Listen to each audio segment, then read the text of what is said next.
Біз Талғай медициналық жоғары колледжінің 201-9 студенттері оқуға құштар жобасы аясында Ахмет Байтұрсынұлының 150 жылдық мерейтойына орай челленджді 102 тобынан қабылдап алдық. Жігіттер, мұнан ғибрат алмай болмас. Әуелі бірлік керек болсам жолдас. Біріңнің айтқаныңа бірің көнбей, істеген ынтымақсыз ісің оңбас.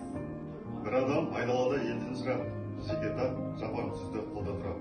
Жаяулық, жалаңаштық жақсы емес қой, жалғыздық олардан да қиынырақ. Неге тұлпаратым кісінейсің, жабығып неден көңіл түсеңсен, ерігіп ауыздығын қаш-қаш шайнап, бұл қалай бұрынғыдай сілкінбейсің.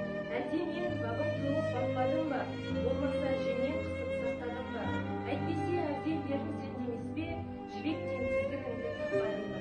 Бұрынғы өткен заманда дін мұсылман аманда, үш шарбақты үш кетті, ноғайлы деген жұрт өтті. Bir zamanda болғанда ауыр дәулет мал кетті. Біз осы челленджді 309 тобынан Жолдаймыз!